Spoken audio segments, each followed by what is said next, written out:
Hi friends, happy morning.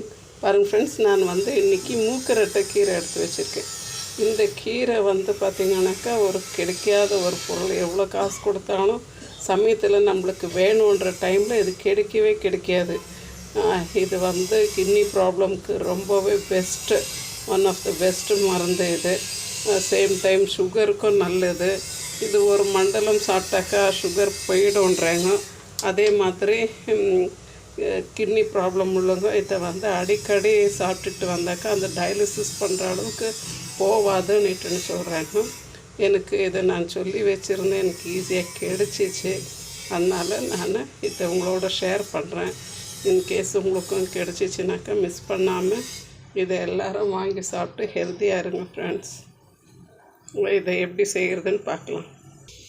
பாருங்கள் friends, நான் ஒரு தவாவில் கொஞ்சம் எண்ணெய் விட்டு வச்சுருக்கேன். அதோட நான் கொஞ்சம் கடுகும் சீரகமும் போட்டுக்கிறேன். இது நிறைய மாதிரி செய்யலாம். இதை நான் ஒவ்வொரு முறையும் ஒரு மாதிரி செய்ய சொல்லித்தரேன். நீங்கள் இது உங்களுக்கு கிடச்சிச்சின்னா உங்களுக்கு எந்த மாதிரி பிடிக்குமோ அந்த மாதிரி செஞ்சுன்னு சாப்பிடுங்க. கிட்னி ப்ராப்ளம் உள்ளவங்க, சுகர் உள்ளவங்க அவங்க தான் சாப்பிட்ணுன்றது இல்லை, எல்லோரும் சாப்பிட்டு ஹெல்த்தியாக இருக்கணும். அதுதான் இந்த காலத்தில் எல்லாருக்குமே முக்கியம். ஃப்ரெண்ட்ஸ், நம்மளுடைய கடுகும் சீரகமும் நல்லா பொரிஞ்சிருச்சு. நான் இப்போ இதில் வெங்காயம் சேர்த்துக்கிட்டேன். அதே மாதிரி தட்டி வச்சுருக்க பூண்டு சேர்த்துக்கிறேன். பூண்டு கொஞ்சம் வாசமாகவும் இருக்கும். அட் த சேம் டைம் கேஸுக்கும் இது ரொம்பவே நல்லது. கொஞ்சம் நான் ஒரு அரை ஸ்பூன் அளவுக்கு நான் மிளகாத்தூள் சேர்த்துக்கிறேன். கூடவே தக்காளி சேர்த்துடுறேன். இது எல்லாத்தையும் கொஞ்சம் வதக்கிக்கிடலாம். இப்போ கொஞ்சம் தண்ணி ஊற்றிட்டு கொஞ்சம் உப்பு போட்டுடலாம். அந்த தக்காளி கொஞ்சம் வதங்கி வரட்டும். பாருங்கள் ஃப்ரெண்ட்ஸ், இப்போ ஒரு பெரிய பாத்திரத்தில் நான் அந்த கீரையை போட்டேன், ஒரு பெரிய தவாவில். இப்போ அந்த வதக்கி வச்சுருந்த அந்த தக்காளி வெங்காயத்தை இதோட கொட்டிடலாம். நம்ம கொட்டிட்டு மூடி போடாமல் கொஞ்சம் வேக விட்டுக்கலாம். கொஞ்சம் உங்களுக்கு கூட்டு போல் வேணும்னாக்கா நீங்கள் இன்னும் கொஞ்சம் பருப்பு ஆட் பண்ணிக்கலாம். இது கொஞ்சம் வெந்து வந்ததும் நான் பருப்பு பாருங்கள் ஃப்ரெண்ட்ஸ், நம்ம இந்த கீரையை அப்படியே அந்த இலை ரவுண்டாக இருக்குது பார்த்திங்கன்னா, அதை அப்படியே போடணுமா, அதை கட் பண்ணக்கூடாதான்.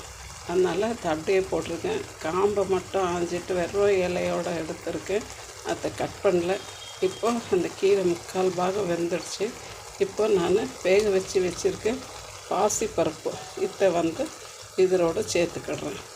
கொஞ்சம் இது கூட்டு மாதிரி இருக்கட்டும்.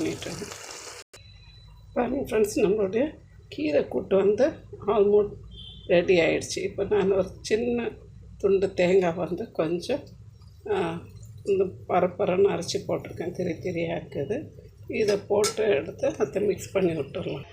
பாருங்கள் ஃப்ரெண்ட்ஸ், நம்மளுடைய மூக்கரட்டை கீரை கூட்டு சாதத்தோடு பிசைஞ்சு சாப்பிட்றதுக்கு ரொம்ப அருமையாக இருக்கும். கிட்னி ப்ராப்ளம் உள்ளவங்க தான் சாப்பிட்ணுன்றது இல்லை, எல்லோரும் சாப்பிடலாம், ஹெல்த்தியாக இருங்க. நம்மளுடைய பாரம்பரியமான உணவுங்களை தேடி எடுத்து சாப்பிடுங்க.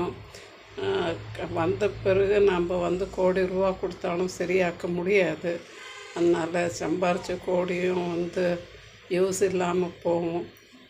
கொஞ்சம் இருக்கிற வரைக்கும் நல்லா ஹெல்த்தியான சாப்பாடு சாப்பிட்டு ஹெல்த்தியாக இருங்க, ஹாப்பியாக இருங்க, உடம்பு பார்த்துக்கோங்க. தேங்க்யூ ஃபார் வாட்சிங் ஃப்ரெண்ட்ஸ். இது all to all channel. Please share பண்ணுங்கள், லைக் பண்ணுங்கள், சப்ஸ்கிரைப் பண்ணுங்கள். Thank you friends.